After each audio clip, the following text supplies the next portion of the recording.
Chers amis, c'est le mois de novembre qui est commencé, donc je ne peux que vous encourager à prier pour nos chers défunts. Voyez, pensons à tous ces membres de nos familles qui sont morts, qui sont défunts, et peut-être pour lesquels nous oublions de prier. Souvent dans nos prières, nous avons cette petite intention qu'il est vraiment bon de garder. Je prie aussi pour tous ceux pour lesquels je suis obligé de prier. Pour ceux pour lesquels je suis obligé de prier.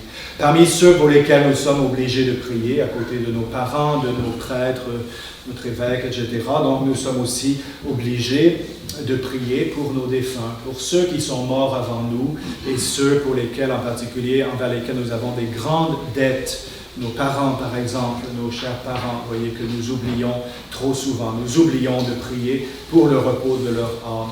Alors l'Église, dans sa miséricorde, et l'Église pour nous aider à accomplir notre devoir correctement, eh bien l'Église nous enseigne, nous demande plutôt, pendant ce mois de novembre, de prier spécialement pour les défunts. Chaque jour du mois de novembre doit être dévoué, doit être dédié à la prière pour les défunts. Prions pendant ces 30 jours, voyez, rappelons-nous nos défunts, prions pour le repos de leur âme. Nous savons que nous connaissons les fins dernières, nous savons qu'après cette vie, immédiatement après cette vie, les âmes sont jugées dans ce que nous appelons le jugement particulier.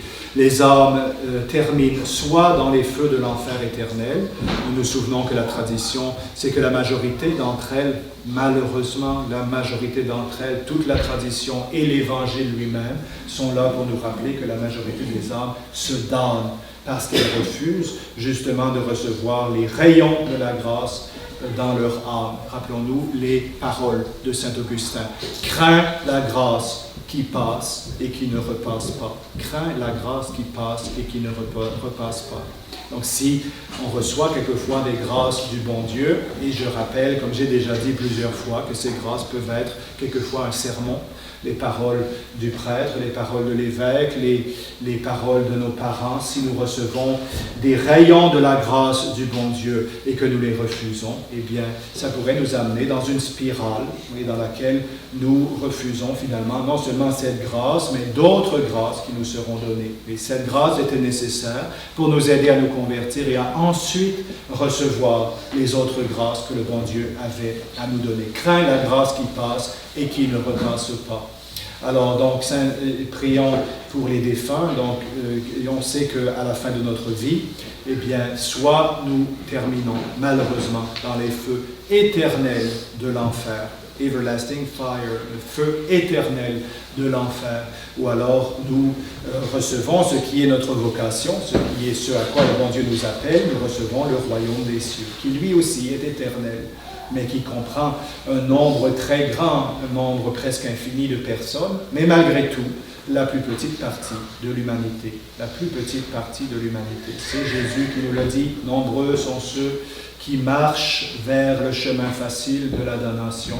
Peu nombreux sont ceux qui marchent dans le chemin qui mène dans le royaume des cieux. Peu nombreux. Alors, si vous avez eu l'habitude dans le Novus Ordo, dans les nouvelles églises, de vous faire dire que tout le monde est sauvé et que tout le monde ira au paradis. Si vous avez l'habitude d'assister à des funérailles où vous entendez le prêtre de son pupitre vous dire que la personne ne souffre plus, elle est maintenant dans le ciel, eh bien vous avez affaire à un faux prophète, vous avez affaire à un loup dévorant qui empêche que vous priez pour les défunts et qui vous rassure, contrairement à saint Paul qui lui nous dit « Faites votre salut avec crainte et tremblement ».